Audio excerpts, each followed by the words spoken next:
The courtroom felt heavier than stone, as though the very walls themselves were weighed down by the gravity of the trial unfolding within them. Long wooden benches creaked under the pressure of restless spectators who had crammed themselves into the gallery, each person eager to witness history in the making. Journalists sat perched with notebooks, cameras, and recorders ready, their eyes sharp with hunger for the headline that could end careers or make reputations.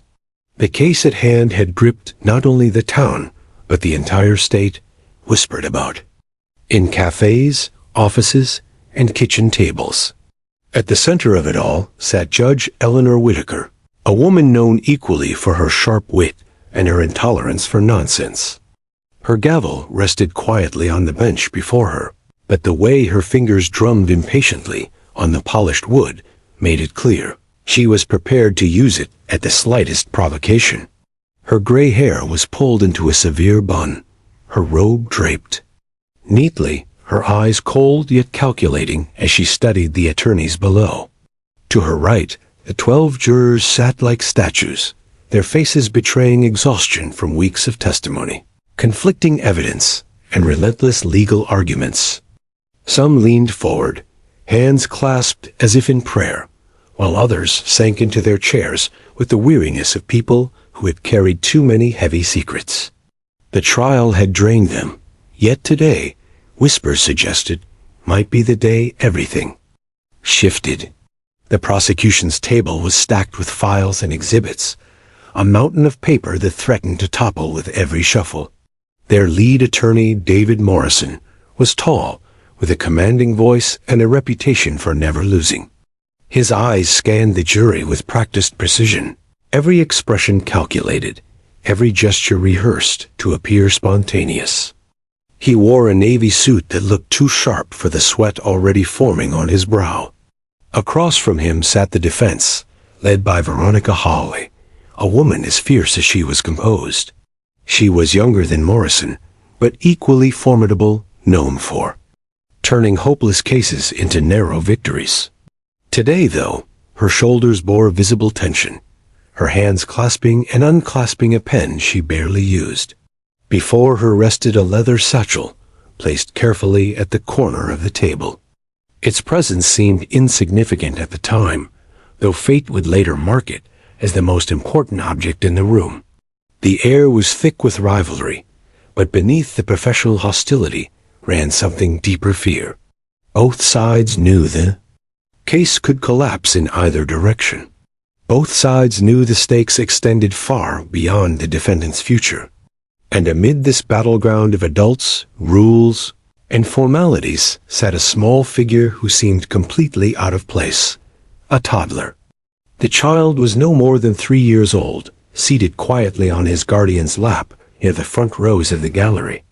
His tiny shoes dangled without touching the floor, and his soft brown curls fell into his curious eyes as he scanned the towering figures around him. Unlike the jurors, he wasn't burdened by the complexities of law. Unlike the spectators, he wasn't waiting for scandal or drama.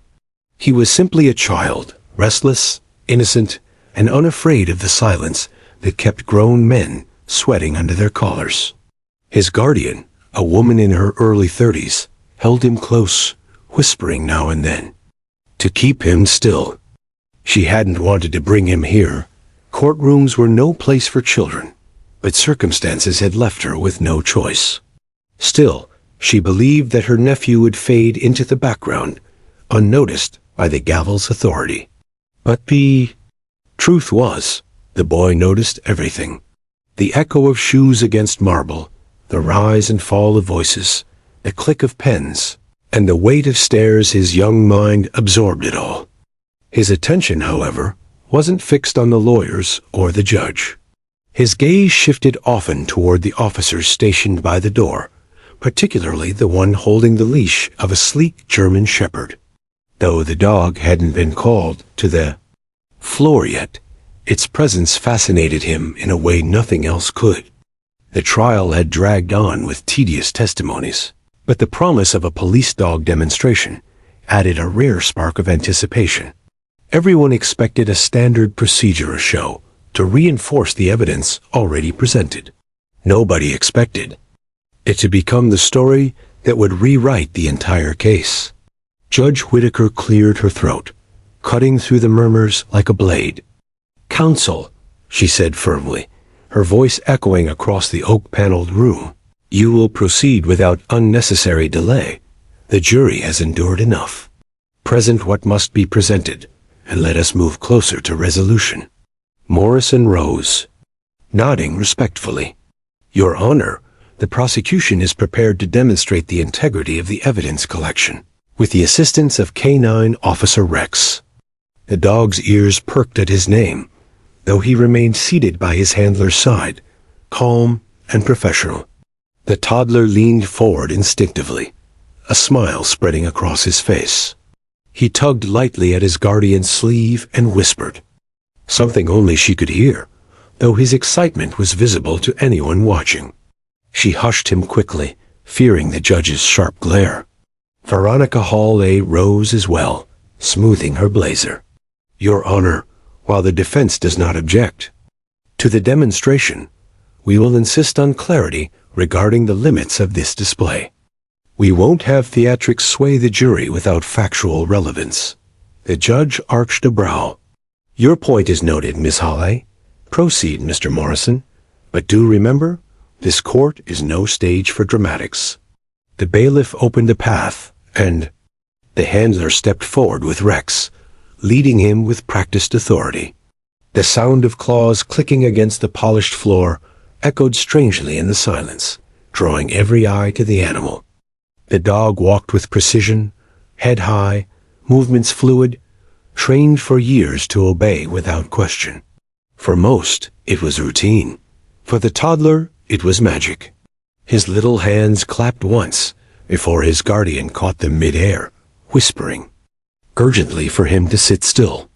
But the boy couldn't look away, his wide eyes following the dog with the fascination only a child could hold. The jury shifted, anticipation breaking their fatigue. The demonstration promised action, even if minor, and they welcomed any reprieve from legal jargon. Morrison smiled inwardly, knowing the dog's presence added weight to his argument without him speaking a word. Yet somewhere beneath the surface, an undercurrent stirred. The satchel by Veronica Hale's side seemed heavier now, its leather worn but tightly buckled. She adjusted it slightly with her foot, pretending not to notice the attention the dog cast in its direction.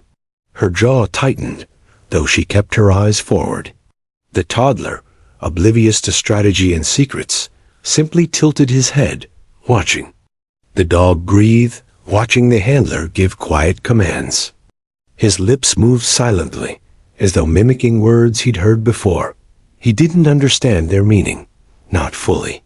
But children often echo the world around them, and sometimes the world answers back. In that moment, as the dog prepared to step into the center, the courtroom's tension thickened into something almost tangible. It was the kind of tension that comes before a storm, when the air itself seems to pause in anticipation of thunder. Every adult in the room believed the outcome of this trial rested on arguments, evidence, and human testimony. But fate had already chosen otherwise. And in the middle of it all, sitting quietly with his small legs swinging, was the unlikely figure destined to tip the scales of justice with nothing more than two simple words.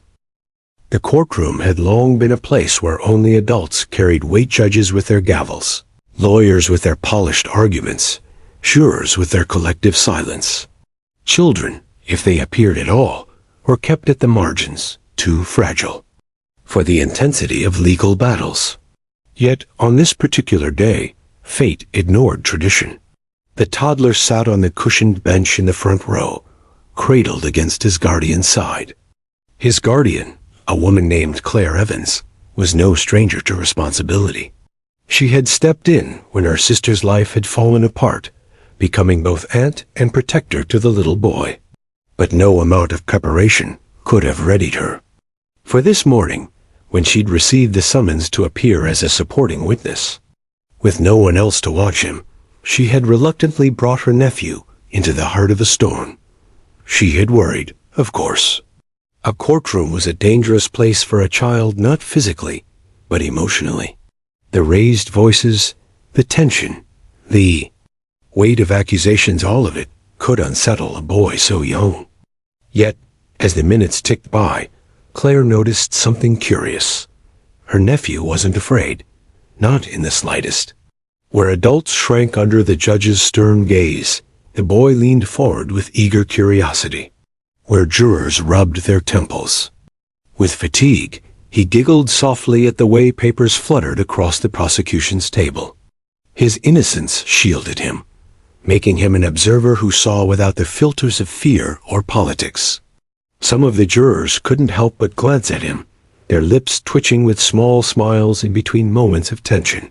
Even the bailiff, by the door, usually as stoic as a statue, softened slightly at the sight of the boy's wide-eyed fascination. It was a strange contrast, a child's laughter flickering like a candle inside a room, otherwise choked with shadows. But the lawyers? They barely acknowledged him. Morrison, the prosecutor, considered the boy a distraction at best, a nuisance at worst. Halle, the defense attorney, was careful not to let her eyes linger too long. Children, in her mind, had no place in the mechanics of law. Yet, deep inside, she also knew that jurors were human, and humans had hearts. A child's presence, however unplanned, could sway perception in ways evidence sometimes failed to. Claire whispered softly into the boy's ear. Stay quiet now. We just have to sit here until it's over." But the boy's attention had already drifted. He was staring again at the police dog, Rex, sitting obediently beside his handler. The boy's lips parted slightly, as though recalling something familiar, a memory half buried in his young mind. Claire followed his gaze and sighed. She knew. The boy loved animals, but she prayed he wouldn't try to reach out or cause a scene. In a courtroom, every sound carried weight, and a child's outburst could bring Judge Whitaker's ire crashing down upon them. Meanwhile, in the juror's box, a quiet debate flickered silently. They were instructed to ignore distractions, to focus solely on evidence and testimony. Yet it was impossible not to notice the child. He didn't belong here, and yet, somehow, he seemed woven into the rhythm of the room, an uninvited guest at the very heart of the trial's drama. The tension mounted when Morrison rose from his chair to deliver a new line of questioning. His voice thundered across the room, sharp and precise. "Your Honor, it is crucial that the jury understand the reliability of the evidence presented. That is why, at this stage, we will call upon the canine demonstration." All eyes turned toward the dog and handler, seated patiently by the door. The animal's ears twitched at the sound of movement, and a wave of anticipation rippled through the gallery. For the adults, it was simply another step in the process. But for the toddler, it was the moment he had been waiting for. His small body squirmed in excitement, tugging at Claire's sleeve. "Doggy," he whispered, his voice so soft it barely carried. Claire pressed a finger to her lips, her nerves tightening. "Not now," she murmured. "Quiet, sweetheart." But the boy's eyes sparkled, fixated entirely on Rex. To him, the polished oak benches, the stern judge, the heated lawyers, none of it mattered. The world had shrunk down to one thing, a dog he desperately wanted to touch. The irony was not lost on the jurors watching him. A child, who had no concept of justice or crime, saw only companionship where adults saw procedure. It made them think, even for a fleeting moment, about the absurdity of it all, how innocence could reduce complexity to something so pure. Yet beneath the innocence, something else was brewing. The toddler had heard words before commands, barked by officers in training fields, perhaps overheard when walking past the precinct with Claire. Children, after all, were sponges. They remembered, repeated, and mimicked the world without understanding it. And as Rex sat poised, awaiting instruction, the boy's lips began to shape words he didn't yet know carried power. Claire felt it before she heard it, the subtle intake of breath that meant he was about to speak. Her hand pressed gently against his mouth, but it was too late. A giggle escaped, and with it, a whisper of syllables that only those closest could hear. The bailiff by the door tilted his head slightly. Had he imagined it? No, he had heard something small, innocent, yet oddly familiar. But Judge Whitaker remained focused on the demonstration. She tapped her gavel once, commanding silence. "Proceed," she instructed firmly. And so, as the handler guided Rex toward the center of the courtroom, every adult braced for a carefully orchestrated routine. What they did not know, none of them could know, was that a toddler's curiosity had already set something in motion, a chain reaction that would explode into chaos. For now, though, the boy sat quietly again, his tiny hands folded in his lap, his gaze never leaving the dog. Claire exhaled, relief washing through her, unaware that this brief calm was only the eye of the storm. Because in a room built on rules and order, it was often the smallest disruptions, the things overlooked, that carried the power to change everything. And this child, innocent and unnoticed, was about to become the hinge on which justice itself would swing. The hush in the courtroom was unlike any silence before it. It wasn't the tired silence of long testimony, or the irritated silence after an objection. It was anticipation, thick and unspoken, like the breath people hold just before something important is revealed. Every pair of eyes turned as the officer in uniform stepped forward, his posture rigid with discipline, a leather leash gripped firmly in his hand. At the other end of it walked Rex the K9, who had become both a symbol of authority and a source of curiosity. His paws clicked rhythmically against the polished wood floor, echoing with a steady cadence that seemed almost ceremonial. The German Shepherd was magnificent, a creature carved from both beauty and purpose. His coat shimmered under the fluorescent lights, a blend of black and sable, while his amber eyes scanned the room with practiced alertness. He wasn't a pet, he was a professional, trained for obedience, for precision, for the kind of loyalty that never faltered. Gasps of admiration came from the gallery, though quickly hushed when Judge Whitaker shot a warning glance. She didn't allow her courtroom to become a circus, no matter how impressive the act. Still, even she couldn't deny the shift in atmosphere. A police dog carried weight, perhaps more than a lawyer's argument or a witness's tears. Dogs didn't lie. Dogs didn't falter under cross-examination. Dogs did what they were trained to do, and jurors trusted that. At the prosecution's table, David Morrison straightened his tie, satisfaction flickering across his features. He knew the presence of Rex wasn't just about evidence, it was psychological. Jurors who might doubt human testimony often placed unwavering faith in a dog's instincts. Morrison was counting on that unspoken trust to tip the scales further in his favor. Veronica Hawley, on the other hand, hid her unease behind an unreadable expression. She tapped her pen once against her notepad, her eyes darting briefly to the satchel at her feet before returning to the animal.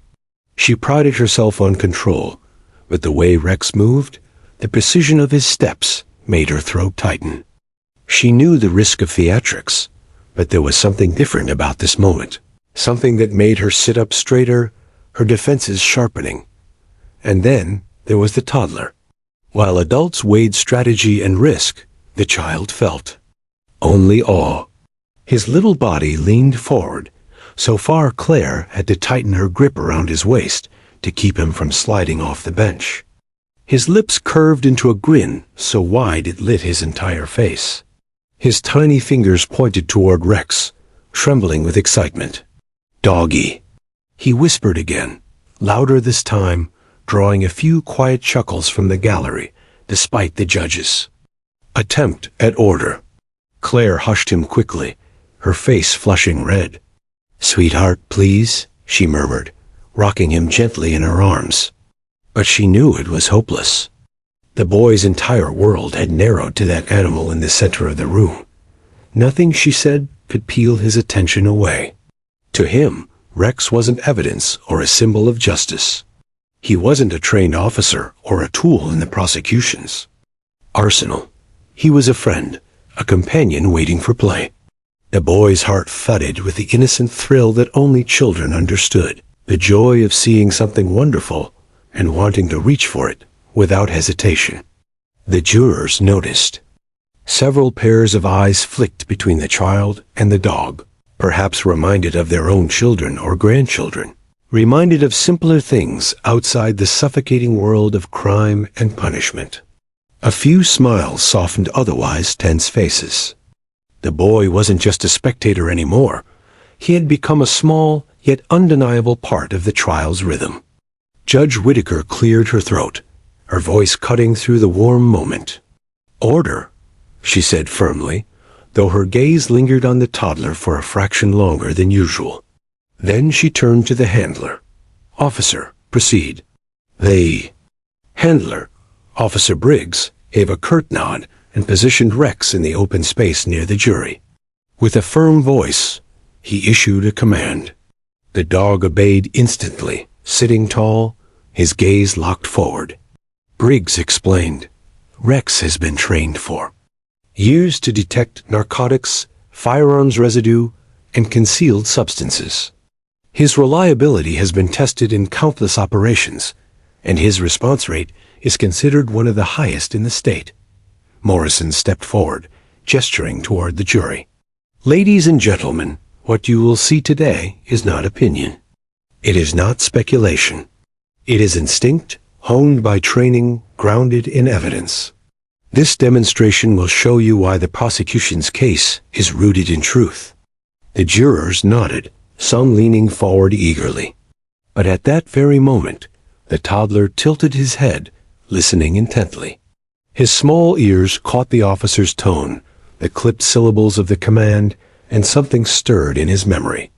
He had heard words like that before on the street near the precinct, perhaps, or muttered by neighbors imitating police drills. Children remembered sounds the way sponges held water. And now, those sounds resurfaced in his mind, ready to spill from his lips. Claire noticed his lips moving and froze. "No," she whispered, panic flashing in her eyes. She pressed a finger gently against his mouth, rocking him tighter against her side. "Not now, baby, not here." But the boy squirmed, giggling, quietly as if amused by her attempt to stop him. His gaze never left Rex. His little brain didn't understand rules or order or the consequences of words. All he knew was that he wanted to play the same game the officer was playing, the game of calling the dog, of making him move. Meanwhile, Morrison's booming voice continued, oblivious to the storm quietly building in the child's chest. "You will see that this dog does not respond to anything random. He responds only to the precise commands he has been trained to obey. No trickery, no error, only truth." The irony of his words hung in the air like smoke. Veronica Hawley shifted in her chair, crossing one leg over the other. Her pen stopped tapping. She felt something shift, not in the arguments, not in the evidence, but in the atmosphere itself.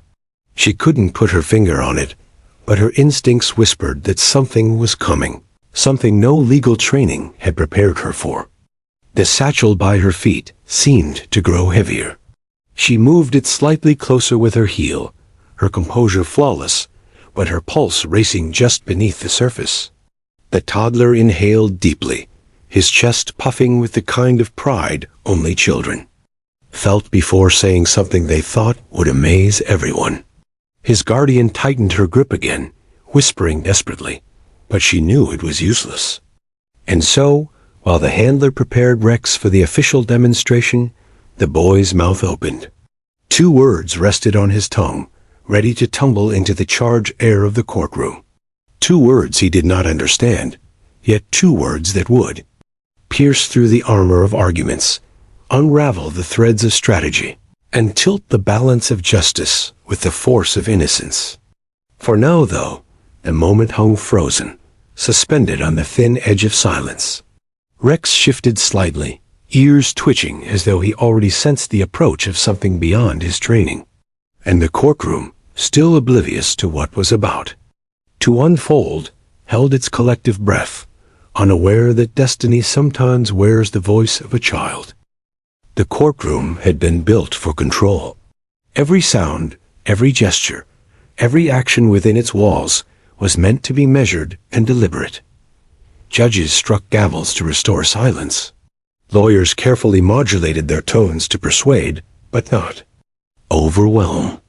Even the jury had been trained through instructions to keep their emotions in check, to sit still, to deliberate only when told. But children do not understand control. The toddler wriggled restlessly on Claire's lap, his little body vibrating with energy that could no longer be contained. For nearly an hour he had sat, watching with wide eyes, his curiosity growing. With every click of Rex's claws on the floor, the polished benches, the stern voices, even the intimidating judge, they all faded into the background. The dog was all that mattered. Claire tightened her arms around him, whispering soothingly in his ear, "Please, sweetheart, just stay here with me. It'll be over soon."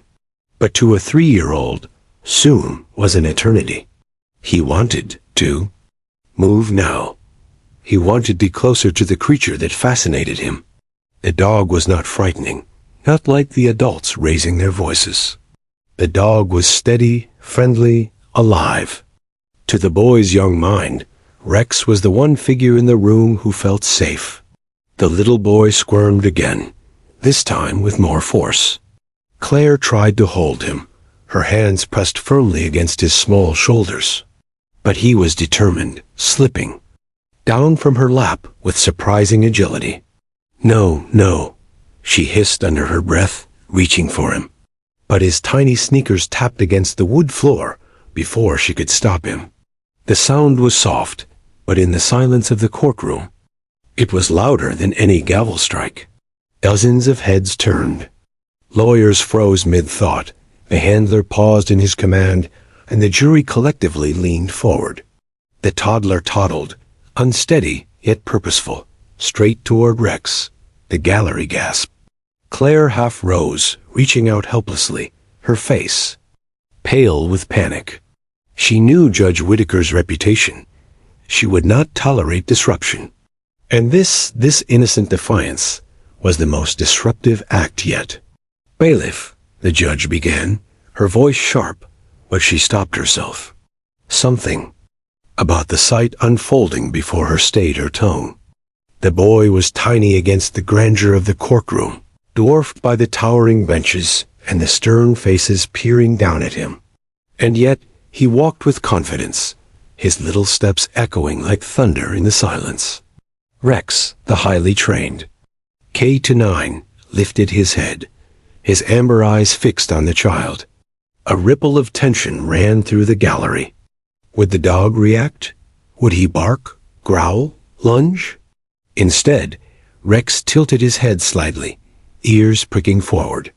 His body remained still, poised, but there was no aggression. To him, the toddler was not a threat. He was something else entirely, something unfamiliar yet oddly calming. The boy stopped just a few feet away from the dog. His mouth curved into a grin, so wide it seemed to stretch across his whole face. For a moment, he simply stared, his little chest rising and falling with excitement. Then, slowly, he stretched out his hand, fingers splayed as if inviting the animal to play. A wave of murmurs spread through the gallery. Some whispered in alarm, others in awe. The jury exchanged bewildered glances. Lawyers shifted uncomfortably in their seats. Claire's heart hammered against her ribs. She wanted to scream, to rush forward and scoop him up, but her legs refused to move. She was frozen between fear of the judge's reprimand and fear of startling the dog. The judge herself leaned forward, her normally severe face softened by something resembling curiosity. "Well?" she muttered under her breath, too low for most to hear. It was a moment of innocence, so pure, so uncalculated, that it silenced the entire courtroom. For weeks, the trial had been consumed by arguments, evidence, and tension so thick it suffocated everyone involved. But here was a child, standing before a trained police dog, unburdened by politics or consequence. For a first time in days, people forgot the weight of the case. They forgot the accusations, the strategies, the endless debates. All eyes were on the boy and the dog, the strange tableau they created. And then, in that stillness, the boy opened his mouth. At first, the sound was nothing more than a giggle, high-pitched and bubbling, the kind of laughter only a child could make.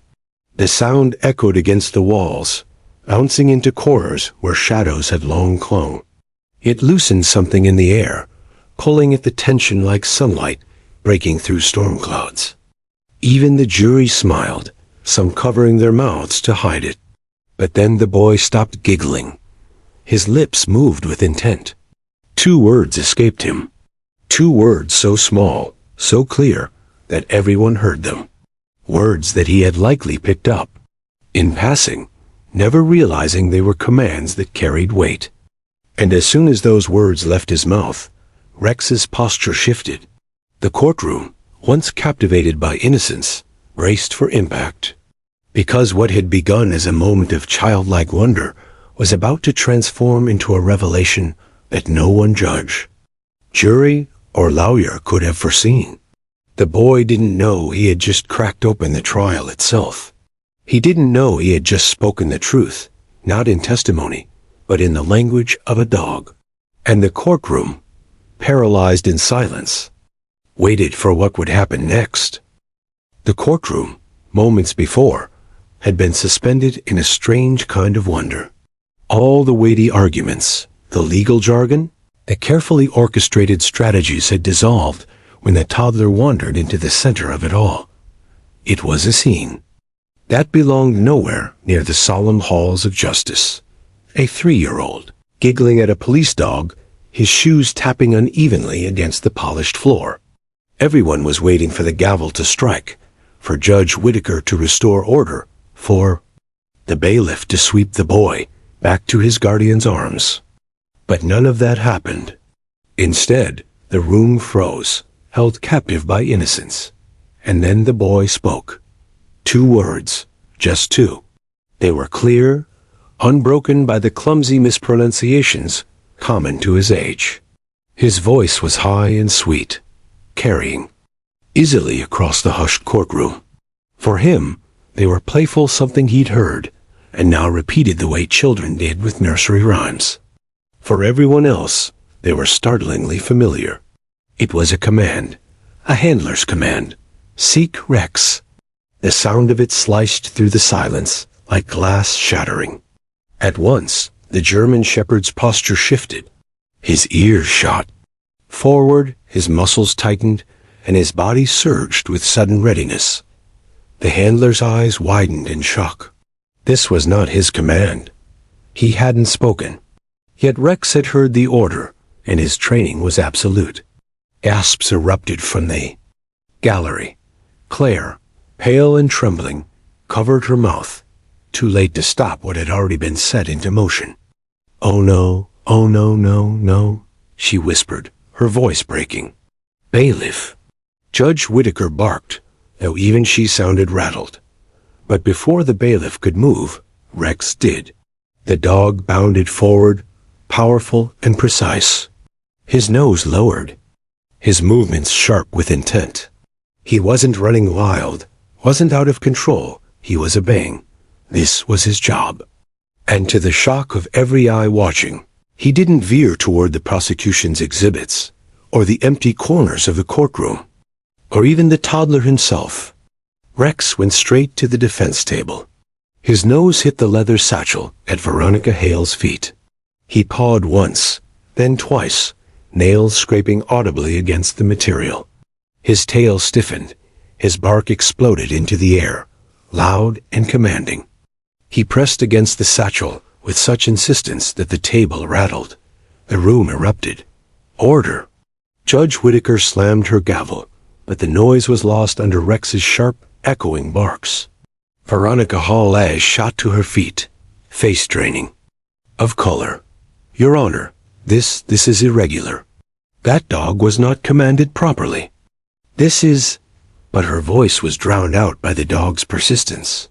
Rex barked again, pawing harder, his entire body language screaming detection. His training was clear. He had found something. The jurors' eyes widened, their attention riveted. Whispered gasps passed from one to another, their fatigue gone, replaced by a jolt of adrenaline. Sit him down. Veronica snapped at the handler, desperation cracking her usual poise. Control your animal. The handler looked shaken. Ma'am, he's trained. He doesn't react without cause. Veronica's lips parted, then closed, words failing her for the first time in weeks. The prosecution's attorney, Morrison, stood frozen, his mouth open but no words escaping. For once, the man with endless rehearsed speeches had nothing to say. He looked at Rex, then at the satchel, then back at the jury, his brain spinning faster than his lips could keep up. The judge struck her gavel again, voice like thunder. Order in this court.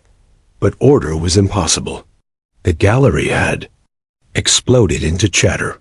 Some people rose from their seats, craning their necks for a better view. Reporters scribbled frantically, their pens nearly tearing paper.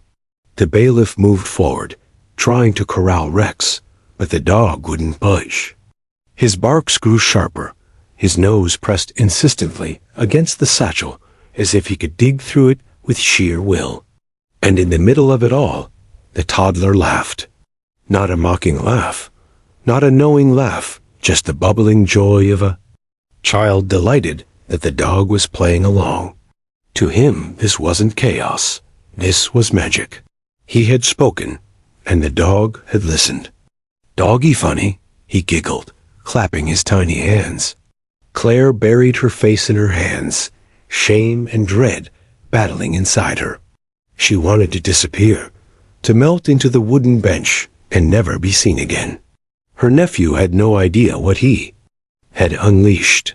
The judge's eyes blazed, but beneath her anger was something else concern, maybe even curiosity. Miss Halley, she said sharply, turning toward the defense table, what exactly is in that satchel? The defense attorney stiffened, her composure cracking further. Nothing, Your Honor.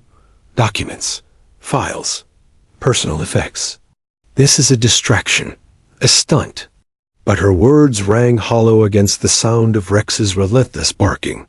The jurors didn't look convinced. Neither did the prosecution. The handler knelt beside Rex, his voice urgent but controlled. Rex, sit. Sit, boy. Rex hesitated, glancing at his handler, but then barked again at the satchel, refusing to move away. His training was stronger than any command to disengage. He had found something, and until it was acknowledged, he would not stop. The courtroom buzzed louder than ever. The air vibrated with shock, suspicion, and disbelief. The trial, once trudging along predictably, had been split wide open, not by an attorney, not by a witness, but by a child who had repeated two little words without understanding their weight. Veronica's hands trembled as she reached for the satchel. This is absurd, she muttered, but her voice lacked conviction. She clutched the handle tightly, pulling it closer to her, as if to shield it from the dog's insistence. Bailiff. Judge Whittaker ordered, her tone steel. Inspect that bag. The room went deathly silent again. The bailiff moved forward, his steps deliberate, his eyes never leaving the defense attorney. He extended a hand. Ma'am. For a moment, it seemed Veronica would resist. Her jaw clenched, her shoulders squared. But then, with every eye in the room boring into her, she slowly released her grip. The satchel slid across the table into the bailiff's waiting hands. Rex barked again, louder this time, tail rigid, eyes locked on the bag as if demanding justice himself. And the toddler, still seated on the floor now after his short adventure, clapped his hands again in delight. "Doggy, listen good," he chirped proudly. The adults, however, knew better. They knew what had just happened was no trick, no coincidence. The boy's innocent command had pulled back the veil on something darker, something hidden.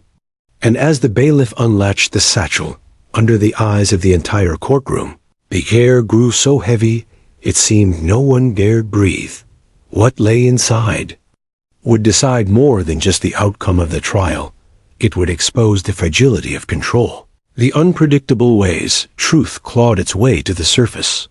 And it had all begun with 2 words from a child who only wanted to play. The silence that fell was heavier than any gavel strike. It was the kind of silence that didn't just hang in the air, but pressed down on every chest, tightening lungs, forcing even the most hardened professionals to feel the weight of something extraordinary. The satchel sat on the bailiff's desk now, its leather surface scratched from Rex's insistent paws. The German shepherd had returned to a sit position, but his gaze never wavered. His ears stood rigid, his amber eyes burned with focus. The dog had spoken in the only way he could, and now the courtroom awaited translation. Judge Whitaker's voice broke through, colder than stone. "Open it." The bailiff nodded, his fingers steady but slow as they worked the brass latch. The sound was tiny, a soft metallic click, but in the silence it boomed like a drum. All eyes fixed on the satchel. The defense attorney, Veronica Hawley, stood stiff as a statue, her knuckles bone-white around the edges of the table. Her jaw clenched so tight it seemed her teeth might crack. For weeks, she had orchestrated her case with flawless precision, dismantling prosecution points, piece by piece. Now all of that unraveled in front of her, not by her opponent's skill, but by the giggle and command of a child. The bailiff's hand slipped inside the satchel, his brows furrowed. He pulled out a stack of papers first, ordinary files, nothing remarkable. The gallery leaned forward, breathless. Then, beneath the files, his hand touched something harder, colder. He pulled. Out came a small sealed evidence bag. Gasps burst from the gallery, rolling like thunder. Inside the bag was a metal cylinder, unmistakable to trained eyes. Firearm residue container. And next to it, smaller packets marked with evidence-tagged substances carefully wrapped, now revealed under fluorescent light. Morrison, the prosecutor, staggered back a step as if struck. He blinked, disbelieving, then turned slowly toward the jury. His face, once smug, now stunned, transformed in seconds into something else entirely. Triumph barely concealed under shock. He didn't need to speak. The jury's eyes said everything. This is impossible," Veronica hissed her composure cracking. That evidence was logged, sealed. She cut herself short, realizing her own words betrayed more than they concealed. The judge's gavel cracked down like thunder. "Miss Hawley," Whitaker's tone was razor-sharp. "Do you wish to explain why material evidence has appeared inside your personal belongings?" The defense attorney opened her mouth, but words faltered. She stammered, her lips parting then closing, her usual eloquence shattering like glass. Claire, still frozen in her seat, clutched her nephew to her chest. The boy squirmed happily, oblivious to the storm he had caused. He whispered against her shoulder, "Doggy, find it," as though narrating a game. The jurors exchanged looks that spoke louder than any testimony. Suspicion hardened into certainty. What they had just witnessed was not argument, not persuasion. It was truth, raw and undeniable, dragged into the light by a dog and a child. The handler knelt beside Rex, stroking his fur with trembling fingers. His voice was low, awestruck. "Good boy. Good boy." The dog panted quietly, calm now, as if satisfied with his work. Judge Whitaker leaned forward, her gaze storm. "Mr. Morrison," she said, turning to the prosecutor, "does the state have an explanation for how this material could appear in the defense's possession?" Morrison was still reeling, his mind racing. He straightened slowly, hands braced against the table, then spoke carefully. "Your Honor, the state logged this evidence last week. It was under protective seal."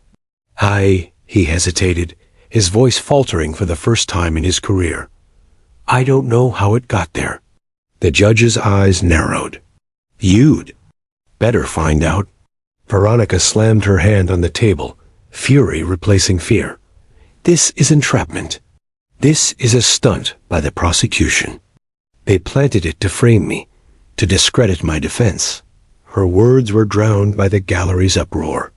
Reporters scribbled madly. Cameras clicked despite the bailiff's attempts to stop them. The phrase "evidence planted" ricocheted across whispers like wildfire. But amid the noise, Rex barked once more, sharp and definitive, his gaze still locked on the satchel.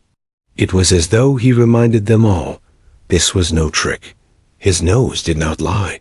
The jury turned again, there, eyes narrowing at Veronica. No matter her protests, the dog's authority carried a weight hers did not. The toddler, still perched safely on Claire's lap now, clapped again, his laughter piercing through the tension. To him, this was still play. To everyone else, it was revelation. The judge pounded her gavel until silence returned. "Enough," she roared. Her voice echoed off the chamber walls, her authority finally restored. She turned to the bailiff. "Secure the satchel and its contents. Place it into official custody immediately. This court will not proceed under the shadow of impropriety." The bailiff obeyed, sealing the satchel again with steady hands. The judge's eyes cut to Veronica Hall. "And you, counsel, will remain seated. Any further accusations without evidence will be treated as contempt." Veronica sank back into her chair, her chest rising and falling with fury she could no longer channel. Her eyes darted toward the toddler, and for a moment, venom flickered there, not at the child himself, but at the cruel irony of being undone by him. The jurors didn't miss it. Several leaned back, lips pursed, disgust flashing briefly across their expressions. It wasn't just the evidence that condemned her, it was her reaction to innocence. Morrison sat slowly, still shaken but inwardly grateful. He didn't need to press the point. The defense had already unraveled itself. And yet, beneath it all, Judge Whitaker's mind raced. Something didn't add up. Evidence didn't move itself. A satchel couldn't swallow sealed bags without someone placing them there. Whether it was incompetence, corruption, or something darker, she knew the revelation raised questions bigger than the case itself. But that would come later. For now, one truth was undeniable. The courtroom had just witnessed the extraordinary. A toddler's playful words had cracked open the facade of order, and a police dog had laid bare something no one could ignore. The trial was no longer about competing stories. It was about undeniable fact. And every single person in the room knew that nothing would ever be the same after today. The courtroom had always been a place of rules, a place where words mattered more than actions, where procedure dictated every step. But after Rex's discovery, rules felt like ash scattered in a storm. The trial no longer belonged to the attorneys, or the judge, or even the carefully prepared evidence. It belonged to the moment, to the shockwave no one could have planned for. For a long suspended breath, no one moved. The satchel sat sealed again in the bailiff's custody, Rex at his side like a sentinel, eyes still glowing with instinctive certainty. The toddler shifted happily in Claire's lap, humming nonsense under his breath, unaware of the storm he had unleashed. It was Morrison, the prosecutor, who finally broke the paralysis. He rose slowly, every movement deliberate, as though afraid of shattering the fragile silence. His hands braced on the table, his eyes sweeping across the jury box. He did not raise his voice. He didn't need to. His words carried the weight of inevitability. "Ladies and gentlemen," he began, "you just witnessed something that no lawyer could script, no strategy could fake. That animal," he gestured toward Rex, still alert, "doesn't know about politics. He doesn't care about winning or losing. He responds to truth. And the truth, it seems, was sitting at the defense table all along." Whispers rippled through the jurors. Some nodded faintly, their arms crossed. Suspicion etched deeper into their faces. Veronica Hawley shot to her feet, her chair screeching against the floor. "Objection," she thundered. Her voice cracked with fury. "This is outrageous. The prosecution cannot use a child's accident and a dog's reaction as evidence. This was not a controlled demonstration. It was a disruption. A trick." Her words spilled fast, too fast, like water through trembling hands. For once, she wasn't the polished, unflappable attorney she had always presented herself to be. She was unraveling. Judge Whitaker's gavel came down, sharp as a gunshot. "Counsel, control yourself."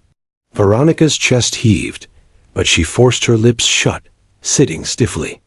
The damage was done. The jury had seen her panic.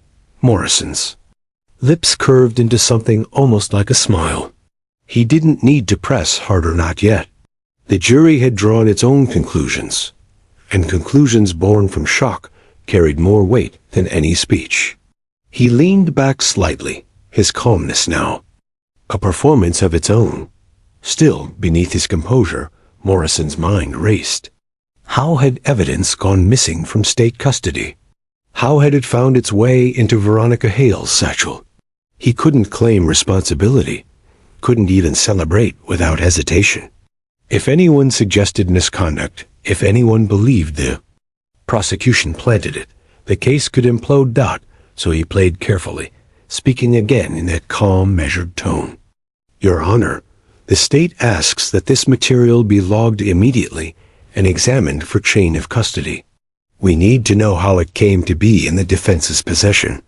The judge nodded, her eyes sharp. "That will be done. But until then, this trial proceeds."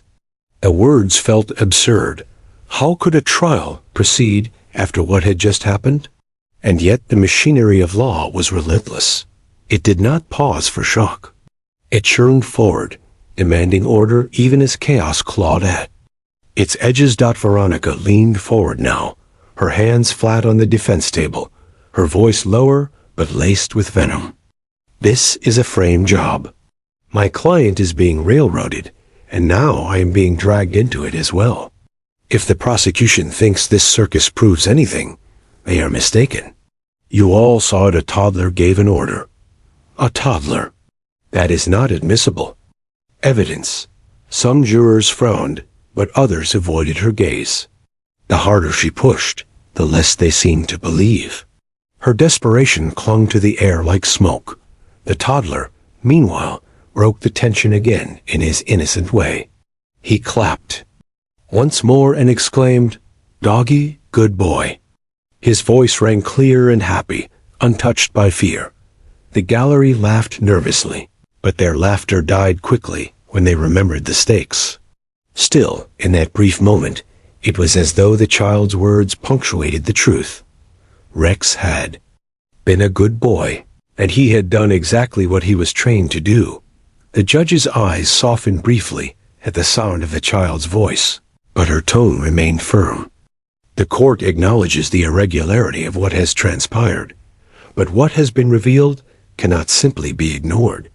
Counsel for the defense, you will be permitted to address this during your arguments.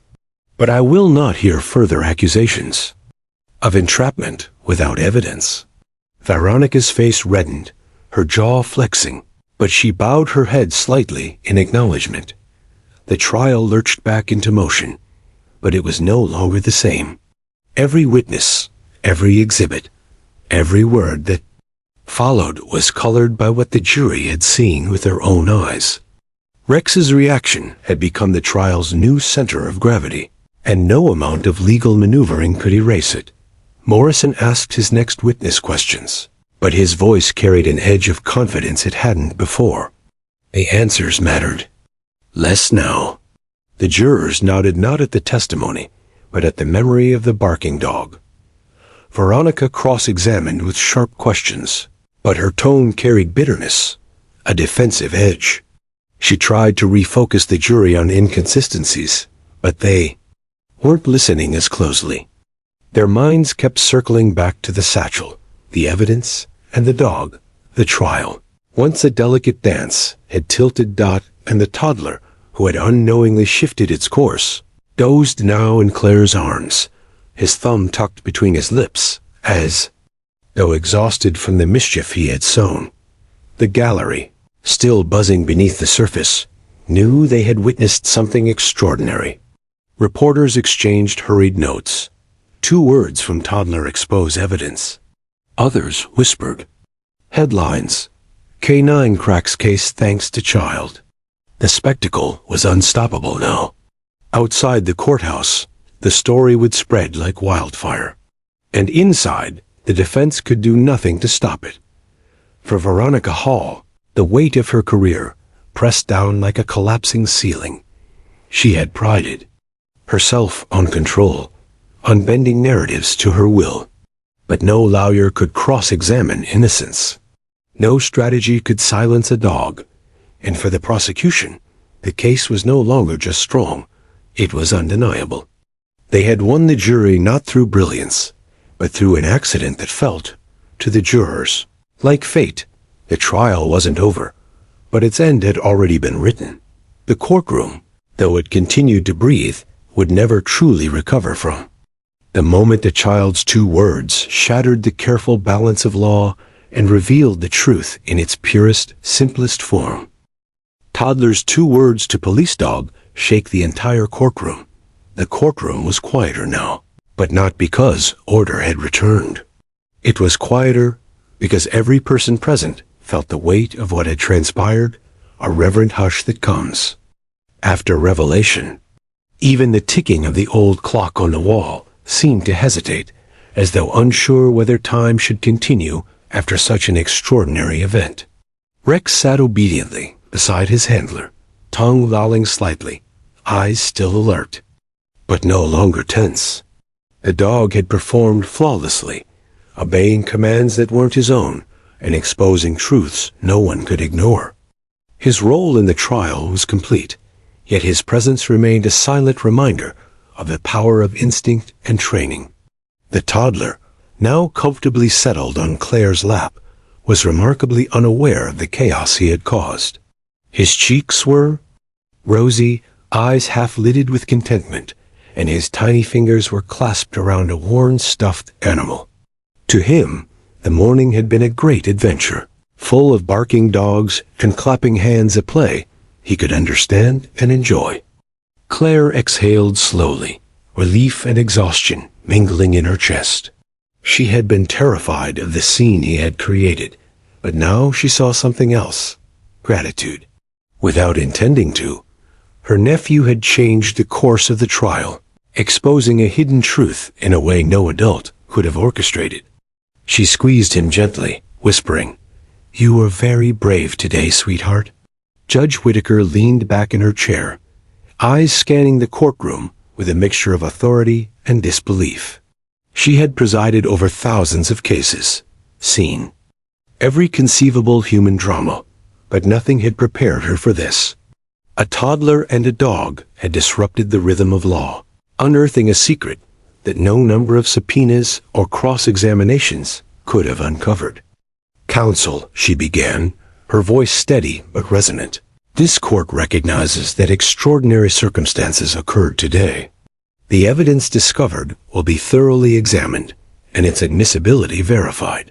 But it cannot be denied." "What?" transpired has altered the perception of this trial irreversibly. Morrison, the prosecutor, leaned forward in his chair. He knew that formalities aside, the momentum was firmly in his favor. The jury had witnessed, with their own eyes, the revelation of truth. He spoke carefully, deliberately. Your Honor, the state is prepared to proceed, confident that the jury will consider the material evidence, now properly in custody, in their deliberations. Veronica Hale's shoulders were stiff, her expression taut with frustration and disbelief. She had fought tirelessly to maintain composure, to argue the integrity of her case, but the visual of Rex pawing at the satchel and the toddler's laughter remained imprinted on the jurors' minds. She lowered her gaze briefly, acknowledging that the day had not gone as planned. The bailiff carefully secured the satchel, placing it on the evidence table with meticulous attention. The officer glanced once at Rex, giving a small nod of appreciation. The dog, fully aware of the conclusion of his assignment, relaxed, though his eyes never strayed far from the jury box. He had performed a duty few humans could accomplish, and in doing so, he had earned a place in the story that would be told for years. The jurors, for their part, sat in stunned contemplation. The weight of what they had witnessed could not be ignored. The toddler's 2 words, the dog's response, the unearthing of critical evidence, it all combined to form an undeniable narrative. Their deliberations, which had already been swayed by weeks of testimony, would now include this extraordinary event, a moment of innocence cutting through legal pretense to reveal the stark reality of truth. Outside the courtroom, cameras flashed and reporters murmured in rapid conversation. News of the toddler and Rex had already begun to spread, a tale so unusual that it captured the public imagination instantly. Headlines would describe the child as heroic and the dog as miraculous. Social media buzzed with incredulity and amusement, debates over the events, and admiration for the unlikely duo who had upended the trial. Back inside, the trial continued, but in a new rhythm. Witnesses testified with more caution. Lawyers spoke with increased awareness of the unpredictability of the day, and Judge Whitaker maintained a steady, authoritative presence, guiding the process with renewed vigilance. Yet no one could ignore the child whose innocence had rewritten the course of events, nor the dog whose instincts had made the revelation possible. As deliberations began, the jury carried the story in their minds. Facts and evidence mattered, of course, but the scene they had witnessed, the toddler, the dog, the satchel, would weigh heavily. Every question of credibility, every doubt about the defense's integrity was now colored by the extraordinary circumstances. Hours passed. Legal arguments continued, but the outcome felt inevitable. The revelation had shifted perception beyond reason, beyond rhetoric. When the verdict was finally announced, it carried with it the weight of undeniable reality. The courtroom held its breath as Judge Whitaker read the decision. "The jury has reached a verdict," she announced, her voice echoing with solemnity. "In light of the evidence presented, including material discovered today, we find the defendant guilty as charged." A mixture of reactions swept the room. Gasps, sighs of relief, and murmurs of disbelief filled the air. Morrison allowed himself a controlled exhale, while Veronica remained stoic, her face pale but composed. The jury's expressions reflected the gravity of their decision, and the toddler clapped once, obliviously proud of the dog's performance. Outside, the story exploded in public imagination. News crews interviewed bystanders, reporters recounted the chain of events in vivid detail, and social media lit up with pictures, quotes, and videos of the toddler's laughter and Rex's heroism. The tale of innocence revealing truth resonated deeply, capturing hearts across the city and beyond. Later, in private, Claire knelt beside her nephew. "Do you know what you did today?" she asked softly, brushing a curl from his forehead. He shook his head. I made Doggy happy, he said simply, his smile wide and genuine. Claire smiled, tears brimming in her eyes. Yes, sweetheart. You did more than that. You helped find the truth. Rex, meanwhile, was quietly led away by his handler, the unsung hero of the day. He had followed instinct, training, and a child's accidental command to achieve what no courtroom procedure could have guaranteed. The dog's role, though silent and precise, had been pivotal, and his handler whispered a soft word of praise as they exited. Good boy, Rex. Very good boy. Judge Whitaker later reflected privately on the day's events. She had presided over trials before, but none had reminded her so forcefully of the unpredictable nature of truth. Sometimes, she realized, justice did not come from strategy or argument alone. It came from moments of purity, instinct, and honesty that no human orchestration could manufacture. And as she filed the final records and closed the case, she made a quiet note to herself. The world of law could be disrupted by the smallest, most unexpected actors, a toddler, a dog, a single word at precisely the right time. The story would live on. Court reporters would recount it for years. Lawyers would cite it as an example of unpredictability in court. The child and the dog would be immortalized in anecdotes, in news articles, in memories. But for those who had been there, in that room, it was more than just a story. It was proof that sometimes the purest forms of truth come from innocence, and that even in the rigid world of justice, spontaneity and purity could alter the course of lives forever. And as the sun set over the courthouse, casting long shadows across the marble steps, the child and the dog, two unlikely heroes, walked away, leaving a courtroom transformed, a trial remembered, and a lesson in justice that no one would ever forget. M.